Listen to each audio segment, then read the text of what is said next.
So, first things first, why did I take on this project? Well, the simple answer is that I am in need of a grade. A little more of a complex answer would be, I took this project on because it would improve my skill as a developer. Being able to upkeep a project that is months long and stay consistent in my works is an accomplishment on its own. And to work on a project for weeks after weeks, I would hopefully learn something new, right?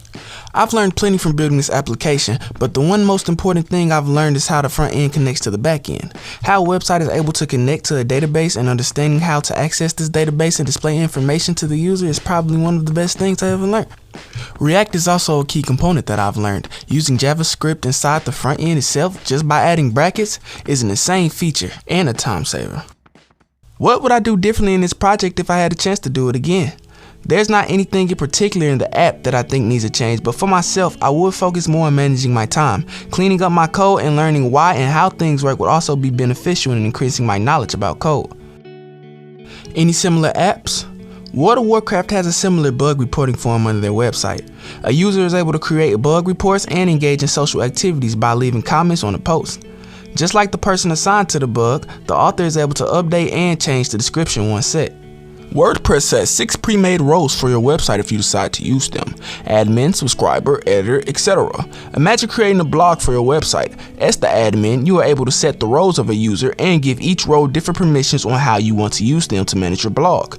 WordPress also has an authentication system to provide for its users. Key features for my issue tracker would be the back end or the database. The issue tracker uses MongoDB to store and obtain information from user input. This could be from an edit bag to a bug, a newly created user, or an assignment of a role. As an issue tracker, this application uses a simple and friendly user interface so anyone will be able to maneuver through the website. It also contains a way of navigation by using the arrow keys. Upon searching through bugs or users, there contains a filter option which helps narrow searches.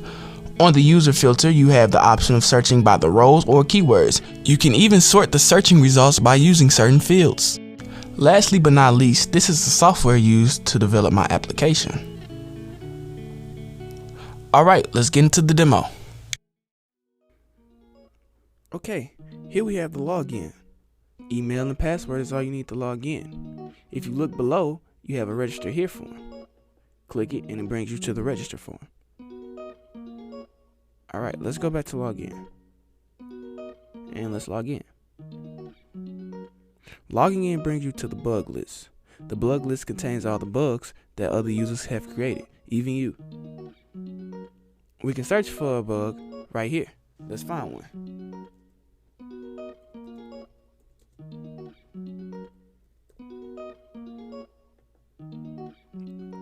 As you see, we found bugs using the search.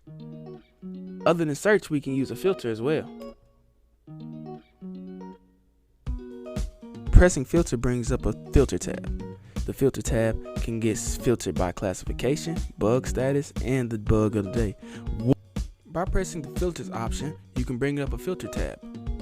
Using the tabs on filter, you can search by bug status, classification, or the bug age. Let's find unapproved bugs. As you can see, unapproved bugs has popped up. Alright, let's go back to any, search, and we're back. You can also search by newest, oldest, a lot actually, even by the author.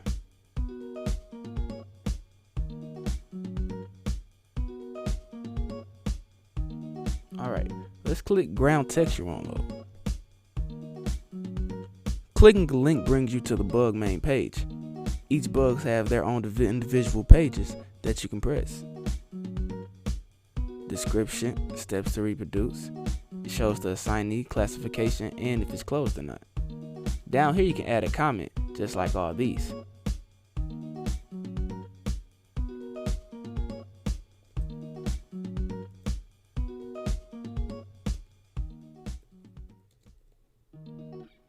And post. Whoa, I don't know all the 401 errors come. Let's just not look at that. Let's close that out. Okay. As you can see, a bug is now posted.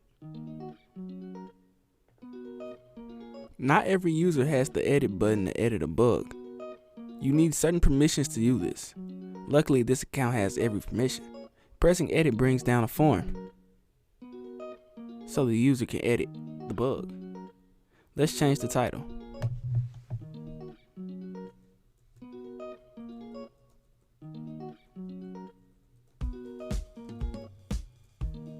And press submit.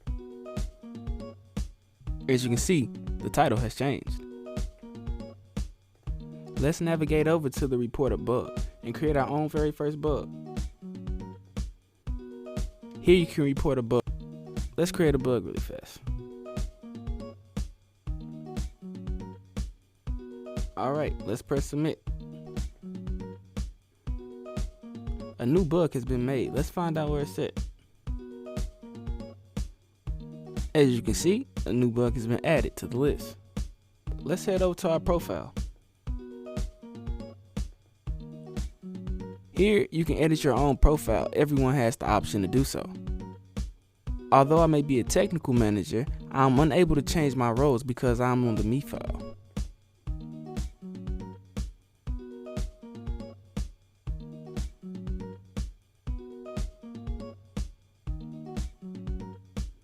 Alright, let's find the user and edit them. User list. And let's search Paul.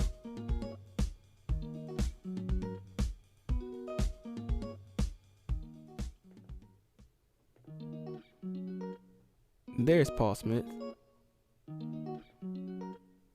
Let's edit the user. Pressing edit brings down a form so you can edit the user. Let's change his name around.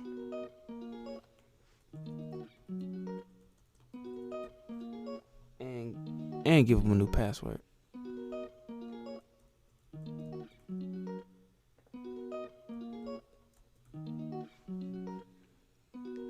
As you can see, select rows already selects the rows that he has.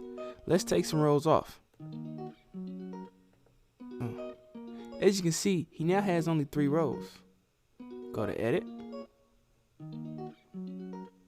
And there you go. Alright.